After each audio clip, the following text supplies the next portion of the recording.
done by activists in solidarity with Palestine in the past, and that people have been able to act so quickly this time around. And I think, you know, that's a testament to some of the work that Palestinian people in Britain and their supporters have done over the years.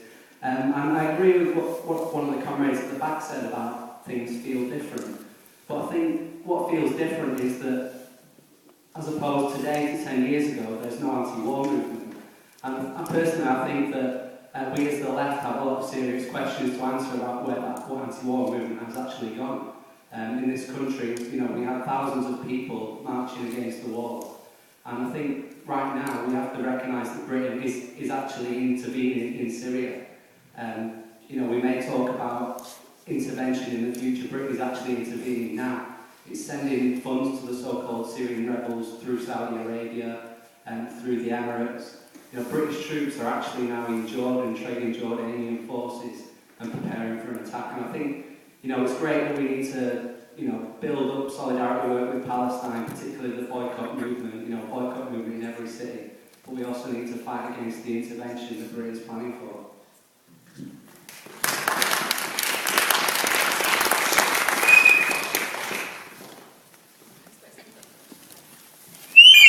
Sorry, Barry.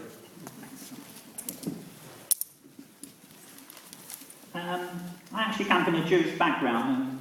My mother was Jewish, her family were Dutch, her family were actually interned and they were murdered in concentration camps. But I'm here tonight in solidarity with the Palestinian people, in solidarity with the people of Gaza, because the Israeli state is carrying out a murderous campaign against the people of Gaza.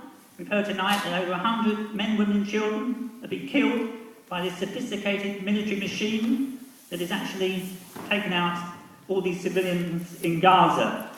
The history actually of Gaza and the history of Palestine and the origins of this conflict go back 100 years. They go back to the World Zionist Congress and Theodor Herzl in 1897. He was talking about a Jewish home and the signing for the Jews in Palestine. And this is backed by the British government in 1917 with the Balfour Declaration. And the suffering of the Palestinian people has actually gone on for 100 years. We've talked about the Nakba in 1948, when 1 million Palestinians were expelled by force of arms by the Israeli Defense Forces. The Palestinian land was confiscated. Initially, the land belonged to the Palestinians, and over the course of a century, it was actually confiscated and is now in the hands of the Israelis. Ever since 48 and the Nakba, the catastrophe, we've seen the occupation of the territories of the West Bank and Gaza in 1967. We've seen the massacres of the Palestinians in the refugee camps in Lebanon, in Sabra and Shatila in 1982.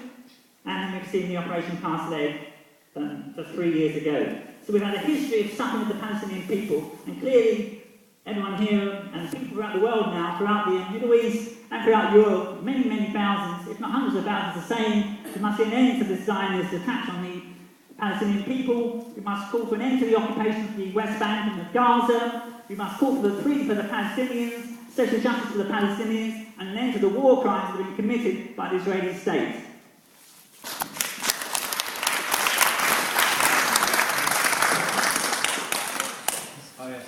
As everyone said, the activity in the university has been terrific.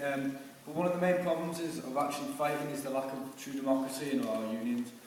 As you said about the Viola contract, in both Manchester universities, Viola won the Bins contracts, even though as students we have no voice in that to say. The executive imposes this on.